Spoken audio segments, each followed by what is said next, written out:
Arsyet konkrete për ndarje të kësaj ndihme financiare dhe pse kjo ndarje është bërë drejt për drejt nga zyra e kryeministrit. Kryeministrit është zyra e komuniteteve sipas planit të projektit të ambasadës së Norvegjisë. Kryeministri, sipas dhënave zyrtare, në vitin 2023 nga buxheti i Republikës Kosovës janë ndarë 146.965 euro për eparfin Mrashko-Prizrenska.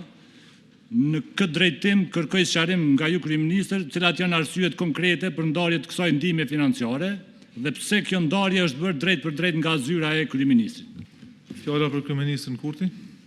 Ju faleminderit për pyetjen, deputeti Rahmoni.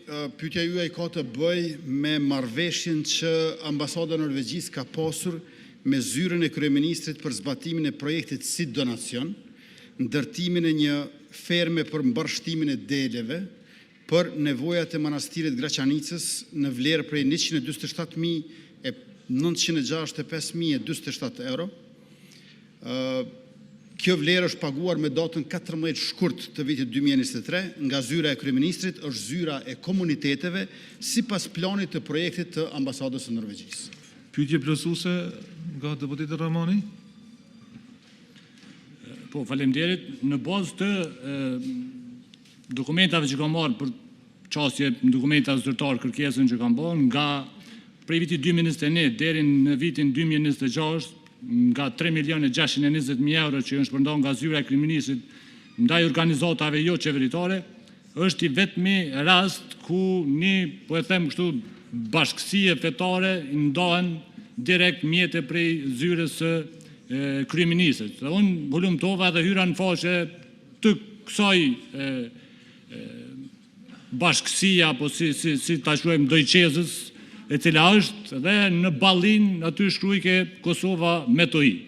Më thonë, një arsyetim rreth financimit apo mbështetjes financiare ndaj dikujt që e mohon shtetësinë e Kosovës edhe që promovon diçka e cila është kundërshtuar vazhdimisht edhe nga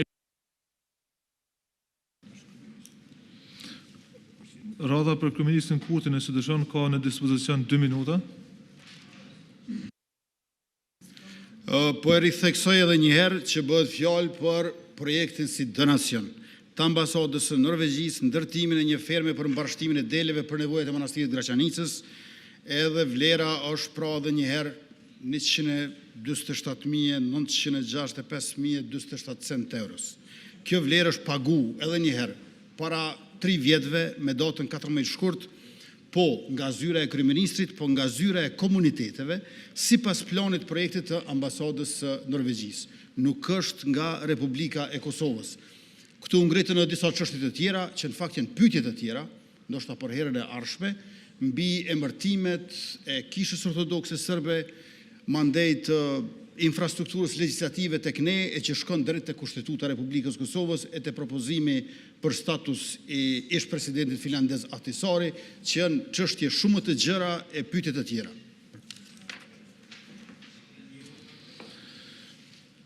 Mirë, edhe 1 minutë për këtë pyetje, deputeti Rahmoni ka të drejtë nëse dëshon, nëse jo mund të kaloj tek pyetja tjetër.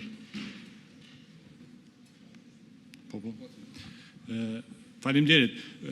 Shqetësimi im është pikërisht te kjo çështje për shkak që e thash edhe një herë, prej mbi 3 milion euro, pa marrë parasysh ai donacion prej diku, po kanë kalu përmes institucioneve të Republikës Kosovës edhe zyrës tuaj si kryeministër, edhe dhënia apo domethënë momentin që ne si institucion e shohim që nga zyra e kryeministrit përmes zyrës për komunitete, që edhe ajo zyrë është në kompetencën e juaj kanë kalu te diçka e cilën unë s'kisha pas dëshirë me e pa ku financohet përmes zyrës kryeministrit vendit një dikush në faqen e parë që Kosova me to i.